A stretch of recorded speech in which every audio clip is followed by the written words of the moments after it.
Hello and welcome to this video playing International Master Providence.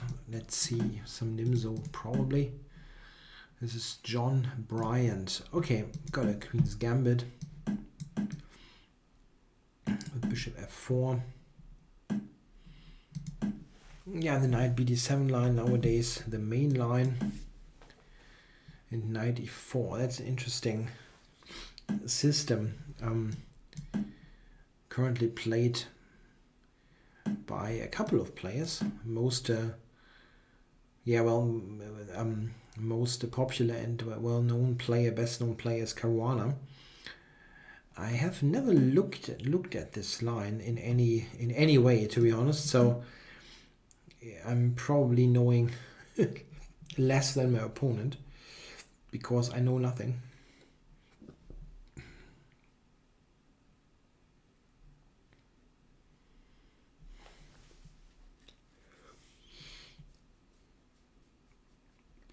Yeah, I'm just trying to play with simple means here.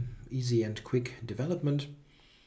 Going to castle next. I didn't do anything fancy against Knight E4.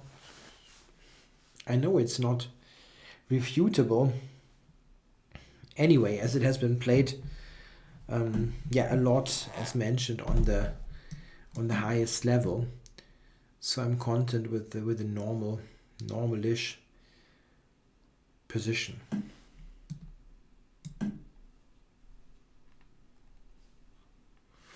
Yeah, black quite often goes with some F5 based setup. Let's see what he's doing here. That doesn't look super logical to me, to be honest, now. If he would play some F5. What he definitely has to do is he has to think about white maybe capturing on B6. So this is something that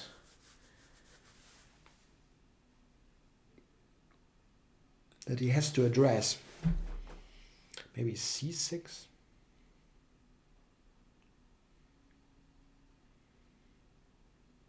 Well, it's not so easy to play.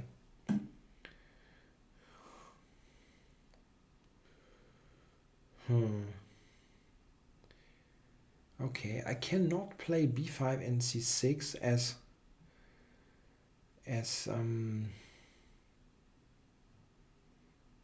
A3 is hanging.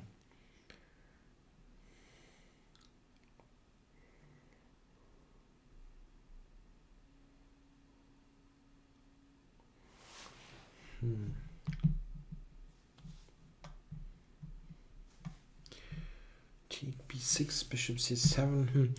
That is rather complicated.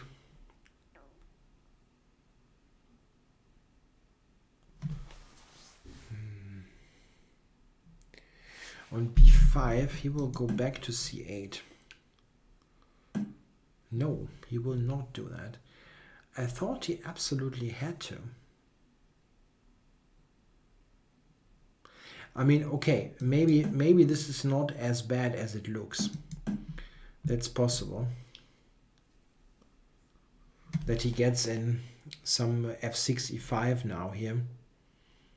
But he has to, otherwise he's playing without the bishop. Wow.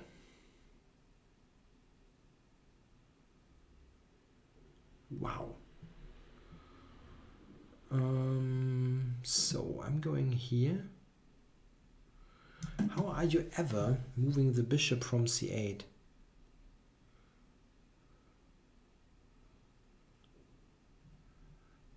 F5 was a wow move because I was absolutely sure he had to play some F6 to retain the option to play E5.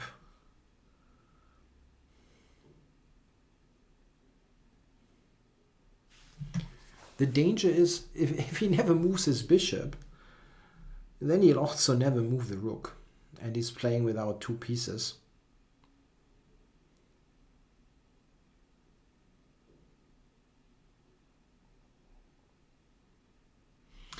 We'll see, but I have strong strong doubts about black's position here. This is not ideal, and I might, even if I lose an exchange or something, if I maintain the bishop on c8 and the rook on a8, this is totally fine. I was referring to king e2. I mean, I don't think that the loss of the exchange, for example, is much relevant.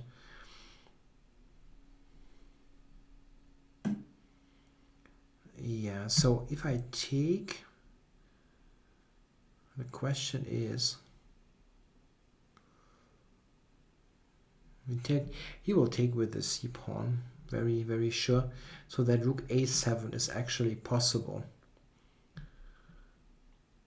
Yeah, that's pretty clear. So how to do that?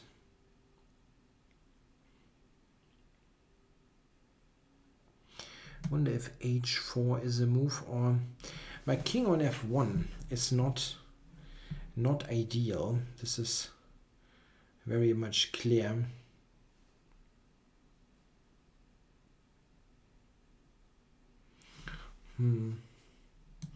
Maybe this one. Asking him about his next move.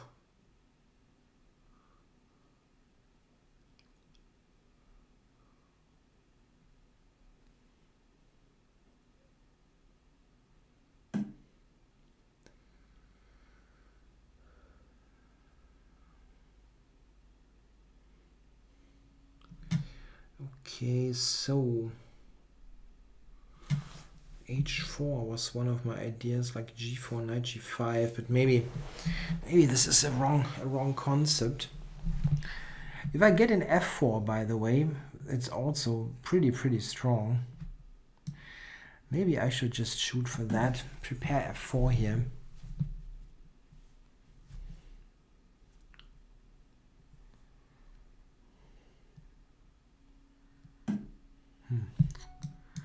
Okay, that's it.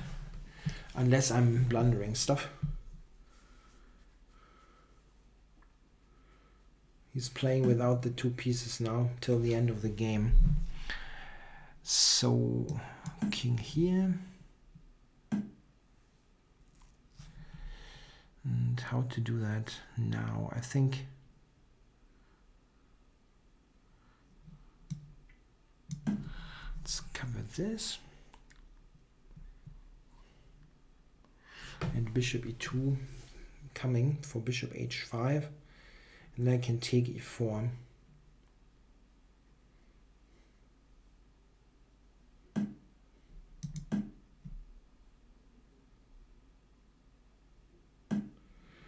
Now I can take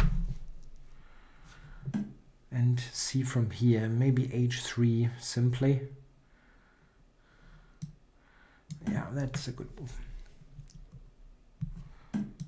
Open up and gain the h file.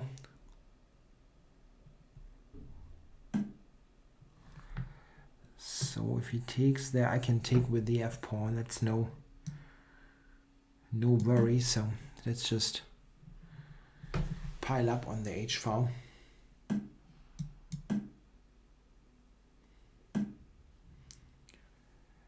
Okay, yeah, just queen d2. Don't need any fancy stuff anymore. Time warning. Cover this, and now let's see. Rook will come to f6. Yeah, I don't want to open up anything here for him. And now probably d5 should do the trick. But there is, I can activate even more here until everything is as much active as possible. Rook e6, is that winning? Probably is, but d5 also should do the trick.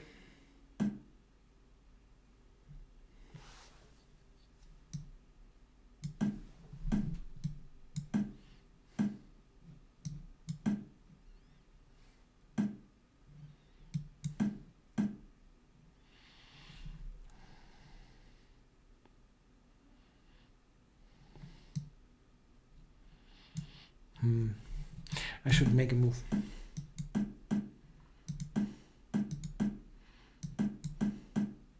Check.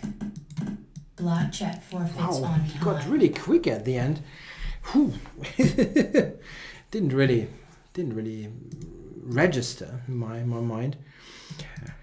Okay, yeah, he allowed that pawn to c6. This is in itself risky.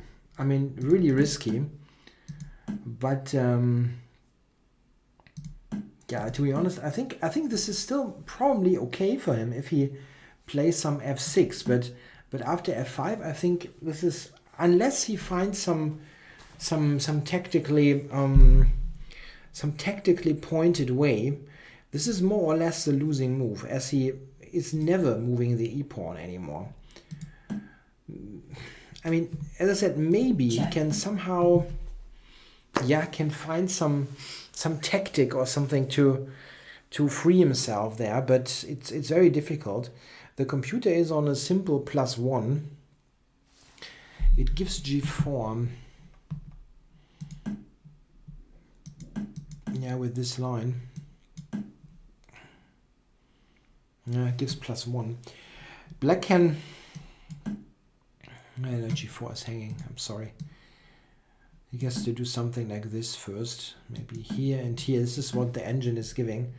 And now it wants to take and go here, which at least activates the rook. I mean, white is better with the pawn here, but this is not as bad as the game.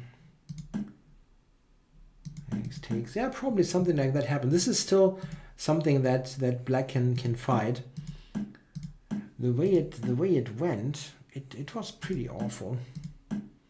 Here after f4. Now I didn't see anything that he can do. Now I just have to basically, yeah, open up the position in some way without blundering stuff. And I could have probably won a lot quicker, but you can just activate to the maximum here and then play the decisive moves. Yeah, that was funny. Yeah, many moves win. That also does win. I still have the a pawn. This is the problem. He cannot stop the a pawn and the d pawn. So it's a pretty clear win. Yeah, it was a case of creating a dead piece with f5, and this is always really forcing the side who creates that dead piece to be very cunning. You have to somehow have a concept how to bring this piece back into the game. It's not one piece actually, it also is the rook. So the bishop is out of play, and it keeps the rook out of play as well. So it's a very difficult to manage position for black. Okay, well, thanks for watching.